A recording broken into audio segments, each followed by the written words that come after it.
This is the No Stroke Podcast with your co-hosts David Dancero and Michael Garrow, helping you to support and thrive in life after stroke. Their podcast is designed for educational and community support purposes only and should not replace medical treatment and guidance of your own health professional team. Welcome, everyone, to Season 3, Episode, Mike, 5 or 6 of the No Stroke Podcast?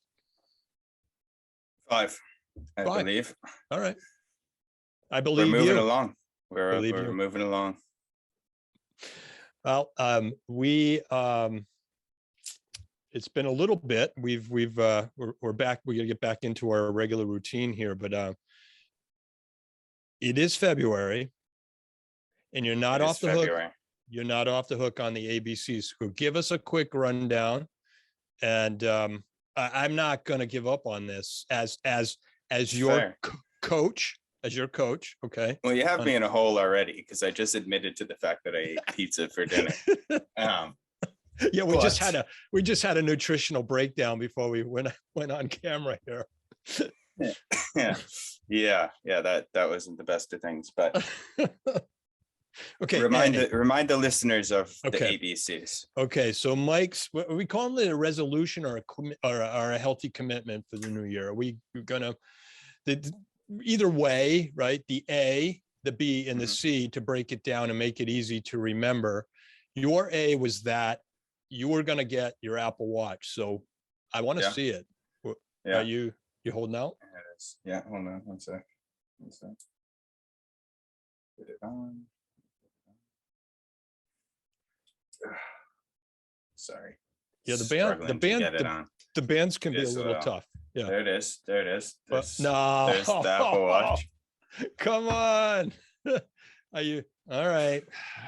Listen, I did sign up to the Attain program. But hey, a lot of change here in the last week for me. All right. I've just moved down. I just settled into the place in Queens with Meg.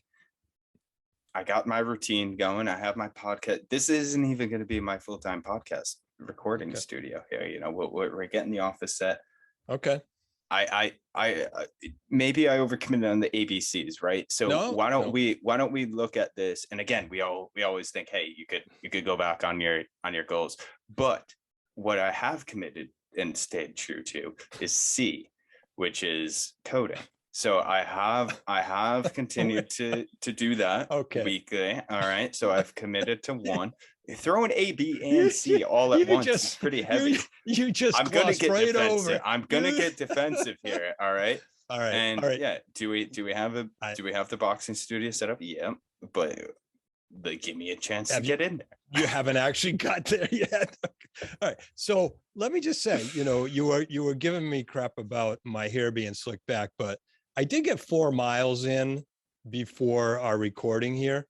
And I think it is that you're just afraid of the challenges, because with the Apple Watch, in the background that, I've already heard me mention, I've looped in the whole family to try to say, hey, the old man is kicking your exercise butt. But all right, so really are. All right, so so for the AB, we'll just quickly move over that and go to C, because we do have a guest coming on.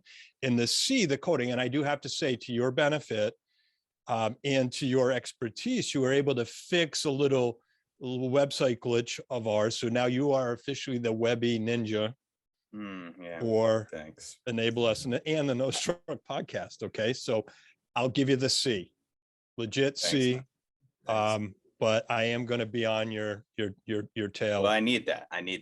Okay, it's easy to gloss over and all right. But when I know you're on my butt, all right. And I'm, in all fairness, I never really fully disclose what I gave you, some snippets, but I'm going to, just to make it easy, we're going to continue down the alphabet, and I'm going to go D, E, and F. Okay. So my D, one of my Ds were, I wanted to be able to play the drums. There's a couple of songs that I want to be able to play, and I'll give you an excuse. I'm a little behind on that. I attempted, and I actually blew out our makeshift amp. And this is a synthetic drum kit that just doesn't sound as good unless you have that full bass. So I'm working on that. The E is education. Okay. So I thought you probably would say, you just would have guessed it was be exercise, but the E for me this year is education, and it's about building out a lot of the educational tools that I want to pull in to some of the services we're going to offer. In addition, hopefully next week, I'm going to have a preview for you of the after the pod educational component. So I'll tell you maybe more in future episodes, but if I don't break it. And I'm also going to get that book finished that I mentioned. You know, I have my book Body and Balance, but I've always wanted to do a specific book, more of a chicken soup type book around stroke rehabilitation and survivor stories and all the years and all the folks that I've kind of connected with and kind of touch base where they are now and bring it into kind of what we're doing as well. So I'm going to get that done before the end of this year. 2022 is the year. And so that's easy. And F is more fun. F is for finish. I'm finish, fundraise, finish. Let's get to the episode. But the F is to have more fun, food, and family. Okay. Triple F. Oh, wow. That's heartwarming, David. Thank you. That really is. Thank you. Yeah. So, look, just shoot me down, make me feel that, and then build yourself up. Well done. All right. Well, it's we could continue to ramble down the alphabet here, but I think let's introduce our guest for today. So we had the pleasure of speaking with Lauren Sheehan. Lauren and I, we go back to my days of kind of early research within this stroke rehab space, and there weren't many people in it when I was doing that research. You one of them, Lauren one of them, and look, we've magically connected the dots here this evening to bring us all in the conversation. So Lauren is currently a product manager with Neurolutions, and previous to that she worked her clinical background was primarily in outpatient neurorehabilitation, where she worked for over 10 years.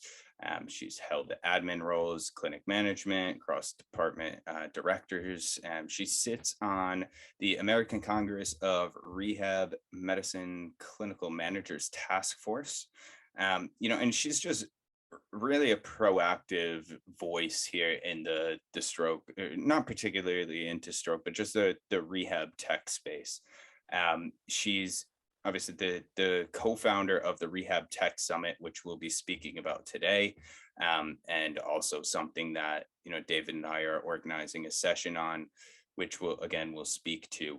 But Lauren, she's a real go-getter. You'll hear in the conversation with her, she's really achieved a lot, and it was a short conversation today. We'll invite her back in, kind of dive more into her role and kind of how she's really transitioned. Today we focused more on the event which is coming up. Again, really excited for us to dive in and have this discussion with Lauren. So but before we go into that, why don't we do a little snippet of in the news. So in the news, I saw you had a brief interaction, and I know you tend to go on LinkedIn rants once in a while. You're an opinionated man. Didn't know you saw it, Mike. Didn't know you saw it.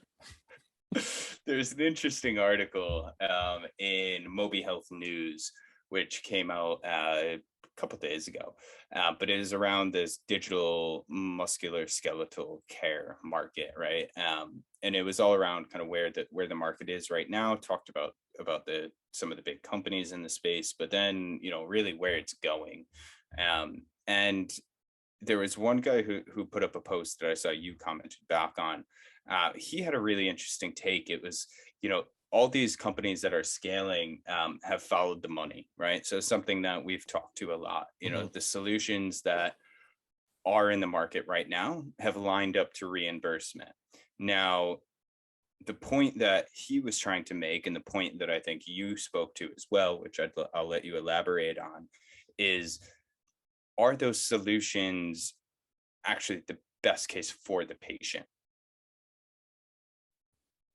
Yeah, no, that's the article that we mentioned, Moby Health News, was last week, and The title Digital Musculoskeletal Care is booming. Where does the market go from here?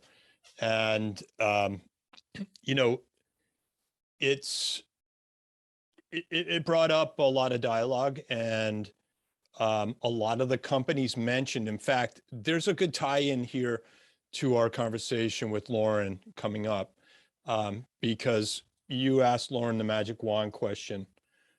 Why haven't essentially companies been able to do in the stroke care space like they've done for MSK, musculoskeletal?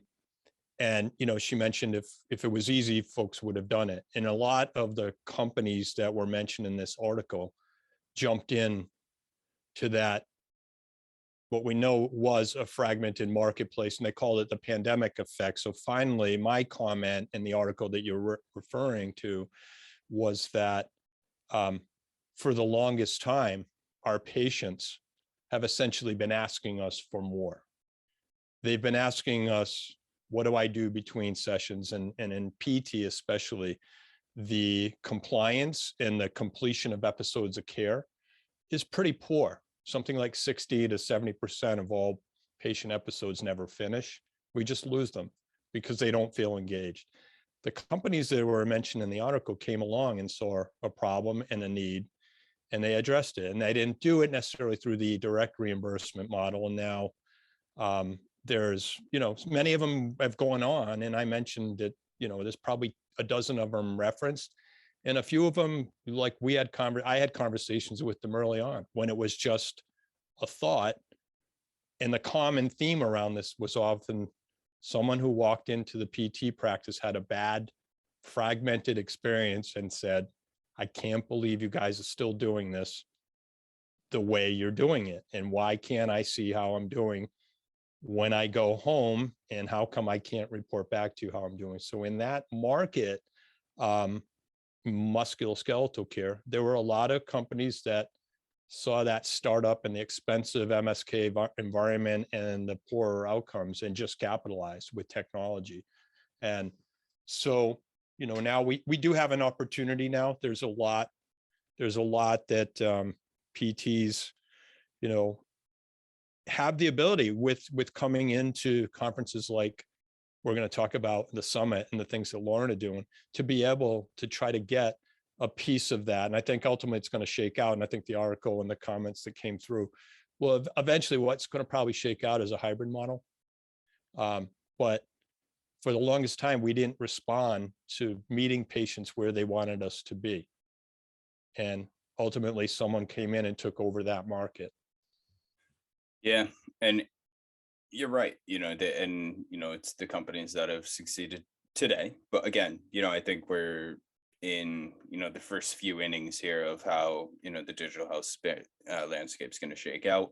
And what's also interesting, which, you know, Lauren pointed to as well, is that this, you know, specifically to stroke, it's not an easy space to innovate in, you know, and I think it's because of that multidisciplinary approach to rehab that it takes. You know, obviously we speak a lot of to PT based on your background and, you know, your practice and, you know, what you're passionate about. But, you know, there's survivors who need the speech and language therapy. They need social work. Yep. There's a larger component outside of, you know, just movement. Obviously that's what has kind of taken traction first, but, you know, for stroke rehab particularly to be successful, it will need to be the hybrid model, but it also will need to encompass this multidisciplinary team, and within that health coaching, which obviously we're very passionate about, and something that Lauren speaks to, and something that we'll be able to speak to our friend and podcast episode guest, Marina. For sure. Took a little while to speak that out, but so for the listeners, the event kicks off the Rehab Tech Summit. You could go online, rehabtechsummit.com. You learn more about the event. The days we're kicking off with the Neuro Edition, which again Lauren spoke to. That's March 4th and 5th. followed by the main event, which is on the 10th and 12th of March. And then they have a closing event, which kind of wraps up some of what happened last year. It's the Age Tech review, and that's happening in April on the 8th. So again, a great event for, clinical folks, really patients, caregivers, anyone who's curious to learn more about this rehab tech space, connect obviously with like-minded folks and see where some of this is moving. So without further ado, let's dive into it. This is our episode with Lauren Sheehan, and co-founder of the Rehab Tech Summit, of the one of many hats that she holds. I think you guys will enjoy this one. Thank you as always. Cheers. Enjoy.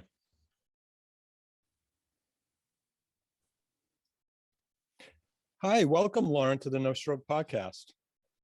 Hello, so nice to be with you.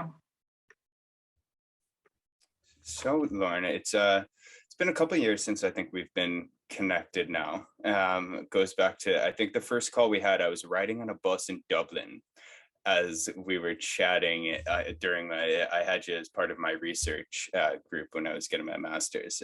So, during that time, I think you were still in the OT space, obviously, and kind of looking at how rehab technology is coming into stroke, and it's been a fascinating journey since. So why don't you kind of bring us back to your early days of how you got started, and obviously we'll dive in deeper around the Rehab Tech Summit and some of the great things happening in the next couple of weeks. But for our listeners, it'd be great to kind of bring a full picture of Lauren to the scope here. Sure. Yeah, thanks for the invitation. It feels like a lifetime, but also no time at all. And I actually really distinctly remember that conversation, Michael, because I think I was also on a form of transportation when we were chatting. So my background is, trained as an occupational therapist, working in stroke and primarily in outpatient rehab, focused on the neuro population. So stroke, of course, brain injury, spinal cord injury, and spent some time in administrative and management roles. And just, I guess in terms of the segue from my clinical practice, was really disenchanted with what was happening for patients and families in traditional healthcare and in their pursuit of trying to get, care and rehabilitation outside of the hospital. As my, sort of 15-year career, took shape, I started to see fewer and fewer opportunities for patients and more red tape in traditional healthcare settings. And so, people that really needed the care and intensive rehab were getting denied visits. We had to work really hard to get folks in the door. And it all sort of culminated in being approached by a patient who found a piece of technology that he was really interested in at the time. And it was the NeuroTech smart glove.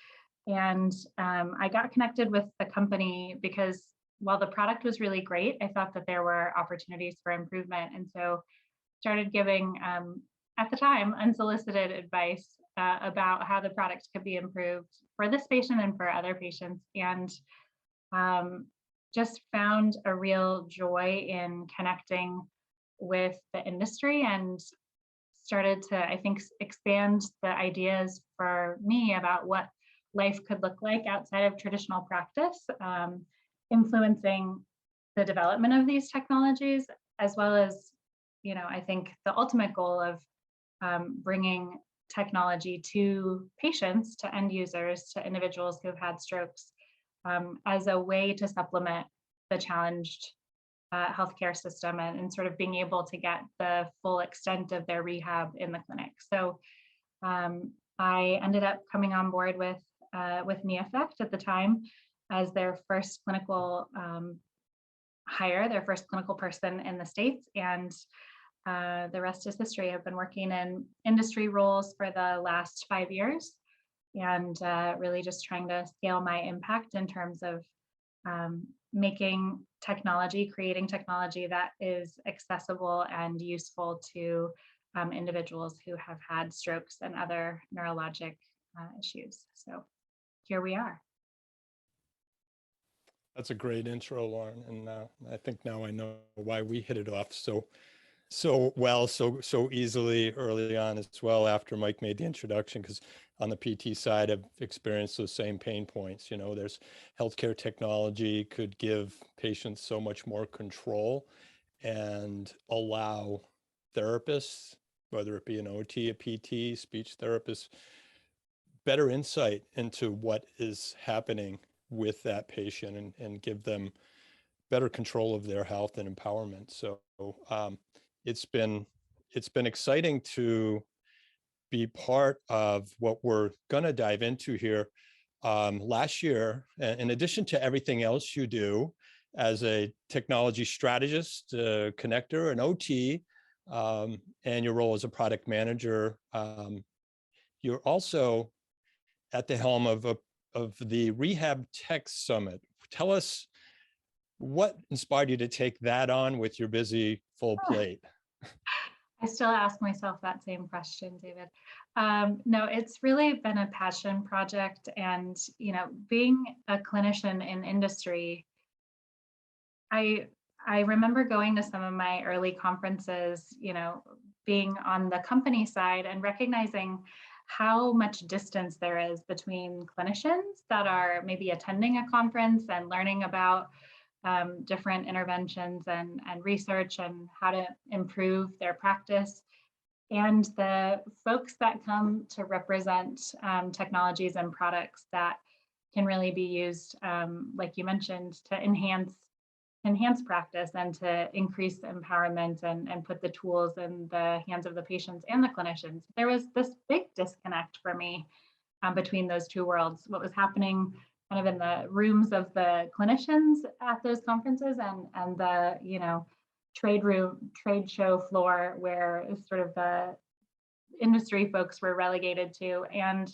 the more I talked to people developing technology and the more I talked to clinicians, there seemed to be a desire to just really get in the same room and at the same table, so that the devices that are being created and developed, both for the clinician as the end user and for the patients, really take into account the needs of those parties, and that the industry folks that are developing the technology really want to hear from clinicians, and they don't always know how best to reach them. So we had this idea to put together a summit that just brought those two camps closer together, with a focus on sharing knowledge with therapists on innovative technology, making an impact in healthcare, and then also really demonstrating the role for rehab clinicians to contribute to health tech development, and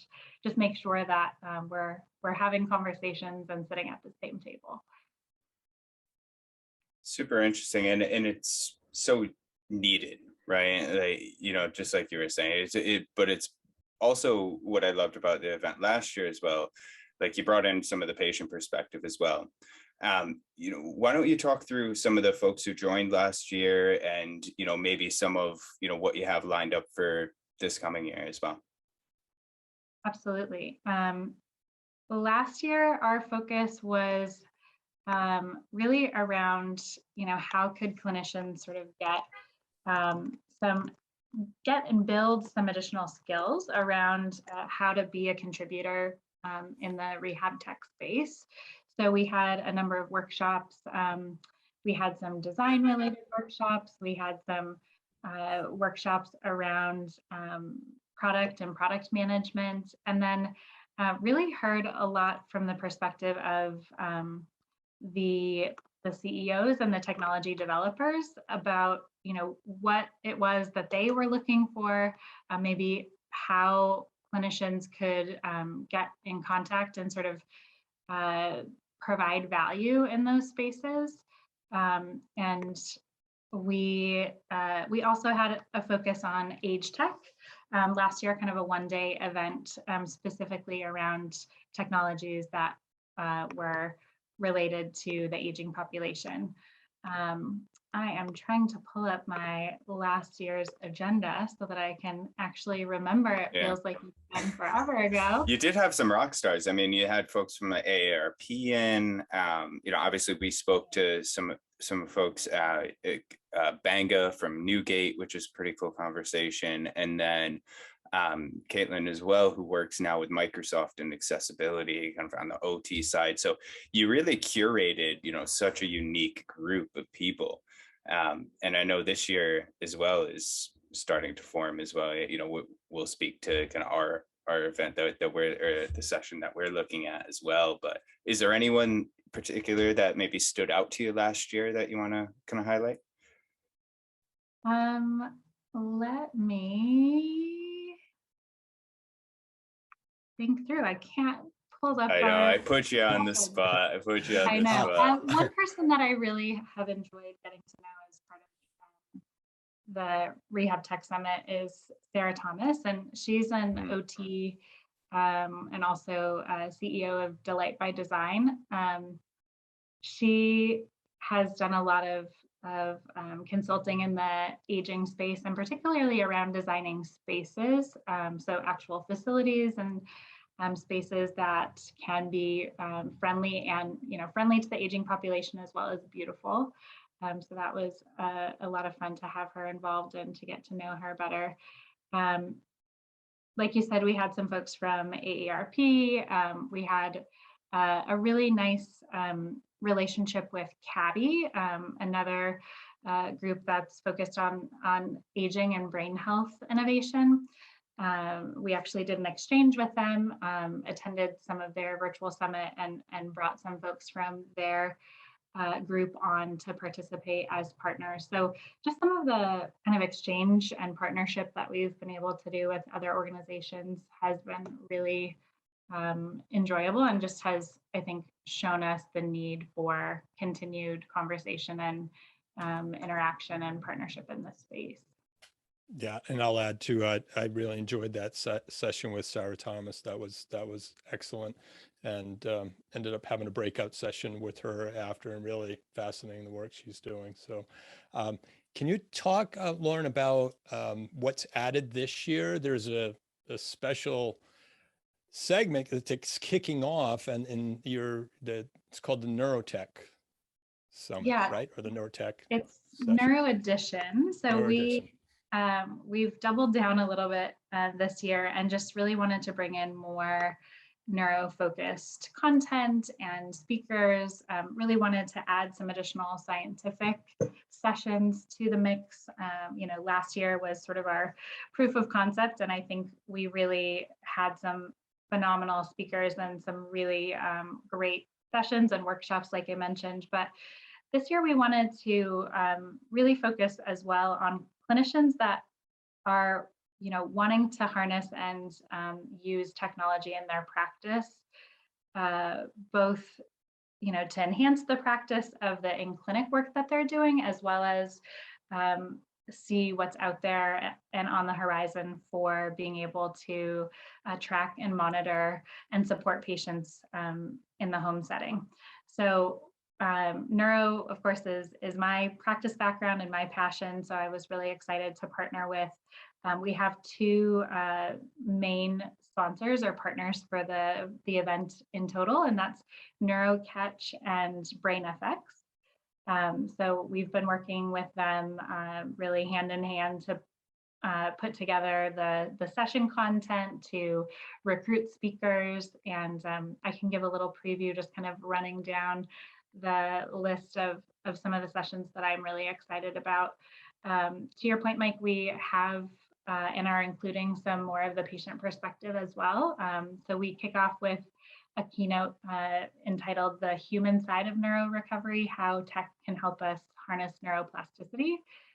So speaking about a specific patient story and all of the different technologies that sort of helped him make further recovery. I'm really excited about one of our additional keynotes, who I've known now for some time, David Petrino.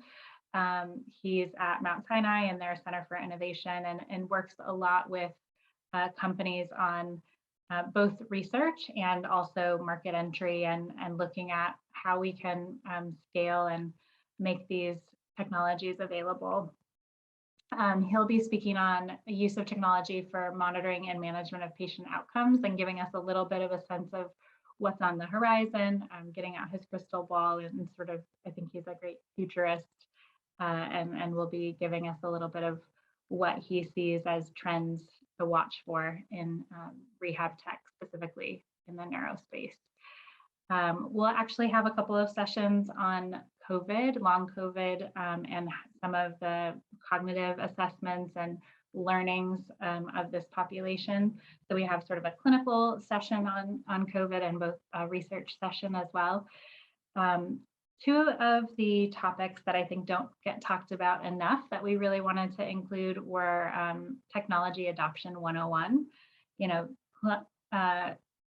clinical settings and hospitals that are tech focused will often get a piece of technology, and without really thoughtful integration practices, those technologies can, you know, sit on the shelf. So how to make the most of and the best of technologies, and for, you know, clinics and clinicians, how to really assess what is a good fit for your clinical setting and your clinical practice. So I'm really excited about that session. And then, of course, I think, you know, speaking about access, patient access and clinical access to tech, we would, you know, be remiss not to include a session on reimbursement. And it's a challenge to get some of these things paid for. So, you know,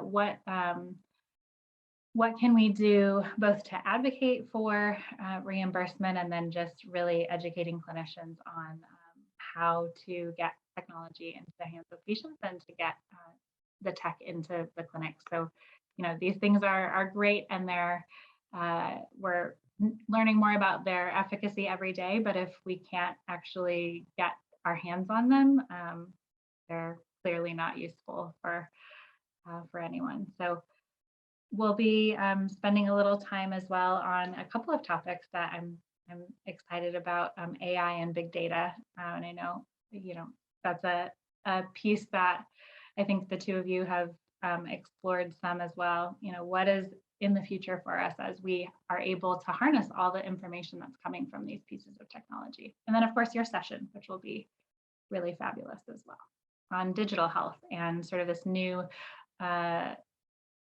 adventure horizon. You know, how else can we reach people outside of the clinic and through digital health means, potentially through coaching and other ways to develop community with these patients and families.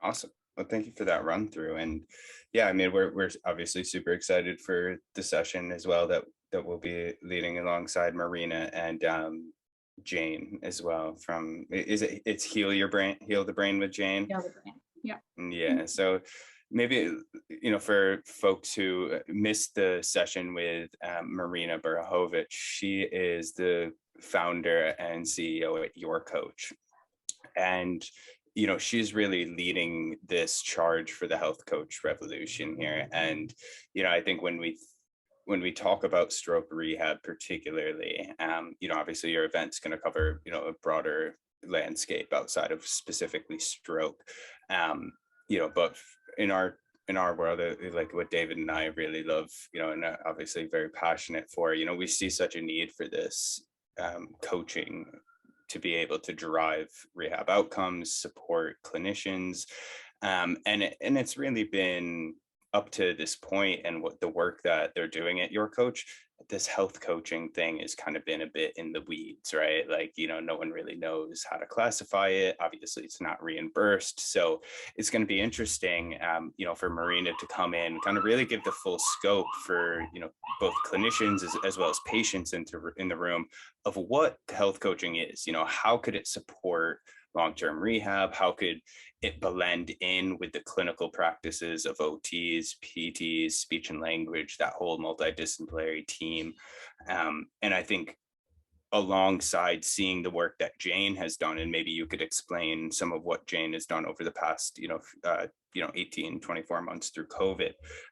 But it's going to be a nice way to really show that approach of, like you said, there's this ever-changing world of health technology, digital therapeutics, however we want to term it. But how is it driving impact and change? And I think seeing this real world solution of both what Jane is doing, where it's driving some really nice, community impact, bringing people together, alongside what Marina and your coach is doing to kind of give these coaches and, OTs, PTs a platform to kind of drive, and hopefully like reimbursement is coming. So it'll be an exciting one, but maybe for the listeners, just give a quick kind of recap on Jane's background and, some of the work she's been doing. Yeah, she's a fabulous OT. I just spoke with her last week, and, thinking about what the stroke survivor community needed, particularly when there wasn't the ability to access care in person. And she already had this platform, but really has scaled up community building and trust building with this group of survivors, offering a lot of different, maybe more non-traditional or sort of adjacent to therapy, but so important. And I think things that we don't necessarily lean on enough as therapists, like mindfulness and yoga, from trained clinicians who just happen to have that additional background that they want to share with the survivor community, but can't necessarily or don't necessarily do it within the clinic. It's just it's really neat, and she's sort of, in some ways similar to Marina, opened her platform to other clinicians that want to reach stroke survivors and offer programming. So they've scaled programming not by doing it all themselves, but by connecting with people that have expertise and who want to reach this population and build community and just bring value. So it'll be really exciting. I think there are a lot of parallels and sort of synergies between the different work that they're doing.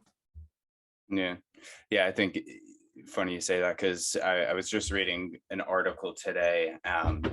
You might have heard of her, Christine. I forgot her surname. She's a big time investor. She used to work for CNBC Insights, and she was a big kind of news reporter in the digital health space.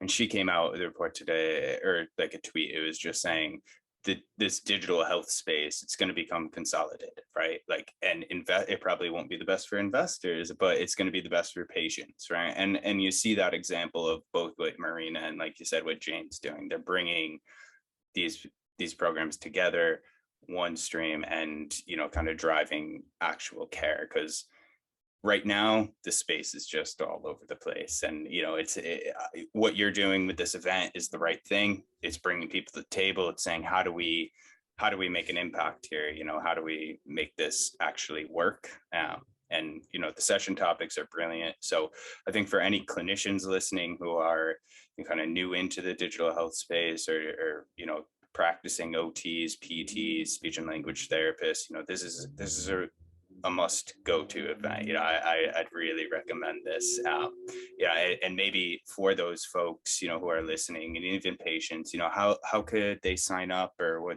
what's the process to get involved here? Yeah, absolutely.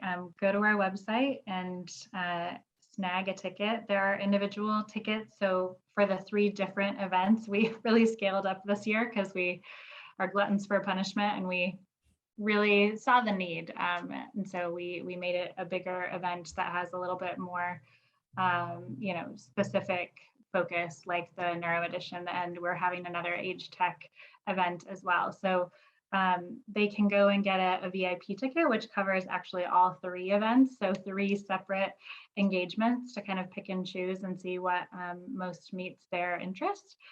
The individual event, so the Neuro Edition specifically, is, I think, so reasonably priced, and again, accessibility is important for the tech itself, but also for the education. So we wanted to really make it easy for folks to participate and join us.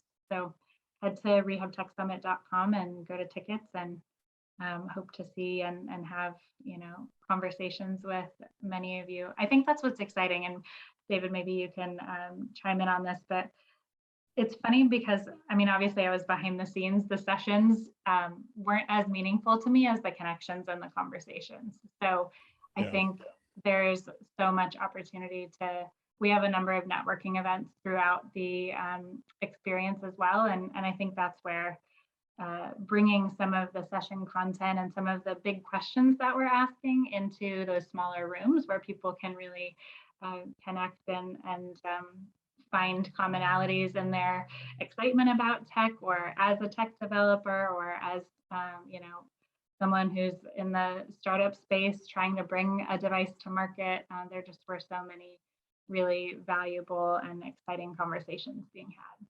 So come for the content and stay for the conversation. Yeah, and the conversations in the virtual breakout rooms were great. And even though it was virtual, I found myself trying to jump around just as if I was at a real event without having to really leave floors and trying to find different rooms. It was well worth the time last year. I'm looking forward to being part of it this year with the two of you as well. And we did promise you top of the hour here as we reach it. We did promise you we'll let you enjoy the rest of your evening. So we'll put all those links in the show notes for the event. And it looks like because of the time constraint, Mike's not going to get to ask you the magic wand question. I really would have liked that answer, but I think maybe we could save that for another time. That, it usually ends the podcast for us, but what do you think, Mike? I'm happy to answer the magic wand question. I would be sad to leave without. Wow. It's all yours. You made my evening, Lauren. Thank you. But you have to actually deliver the question, otherwise it's not the same.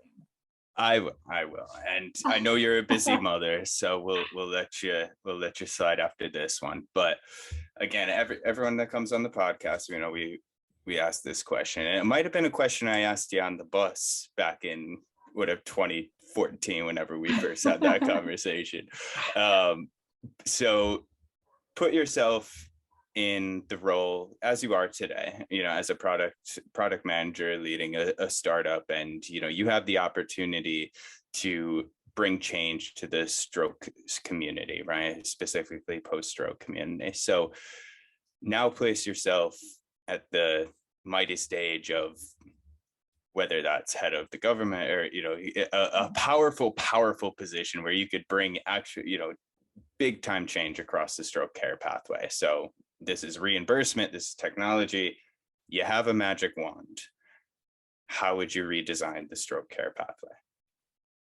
How much time do we have?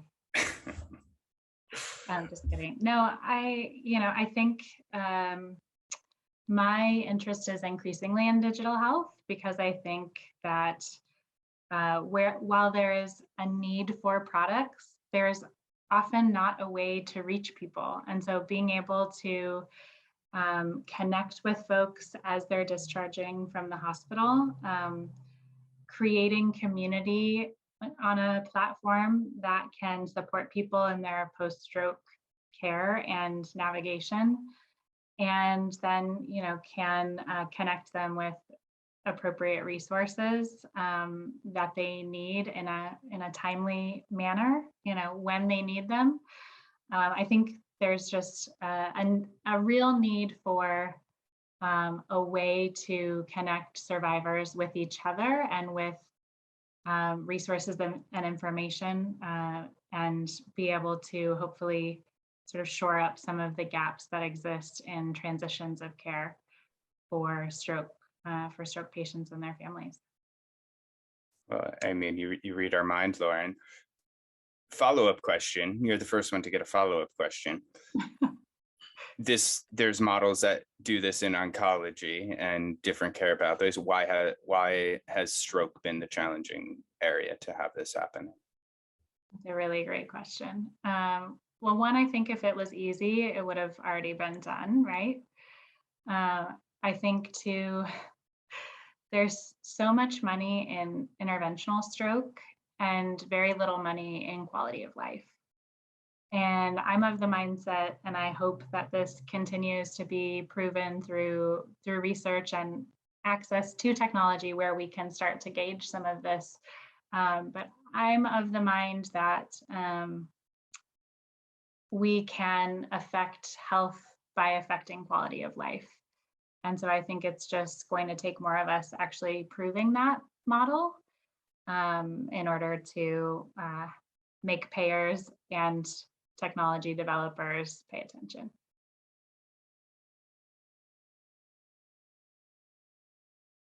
Well said. Well said. And I think you're on the path, you know, with how you're building this event, and you're bringing the right people around the table. You know, this is the only way it's going to happen, right?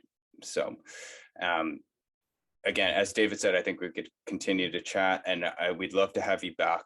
I love your role within, you know, with what you're doing as a product manager. I know we chatted with Caitlin Jones as well, who's more on the OT side, and how she's kind of gotten into the industry, you know, through accessibility. But I think product management, you know, I'm fortunate enough to be, you know, a product manager and be in a similar role, although maybe a slightly different role. As you know, enterprise product manager is much different than startup, and you know, I think you get your hands in a bit more of the pie as within the startup landscape, which is unique.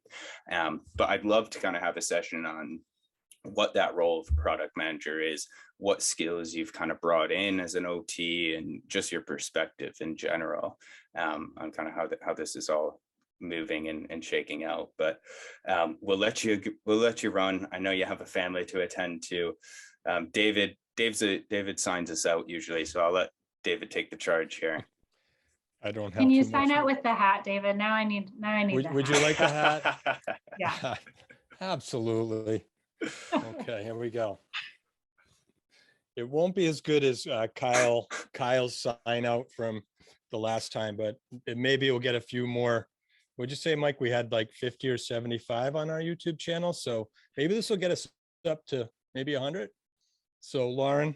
Or down. Yeah, or down. A/B testing, right? You never know. We're going to try this. Thank you so much for having us coming along tonight for this episode, and we look forward to getting back together in March for the event. And in the meantime, we're gonna let you enjoy the rest of your evening with your family, or maybe you have a room to paint or a box to unpack. But that is that. with that, we'll say thank you and good night. Thanks, thank you.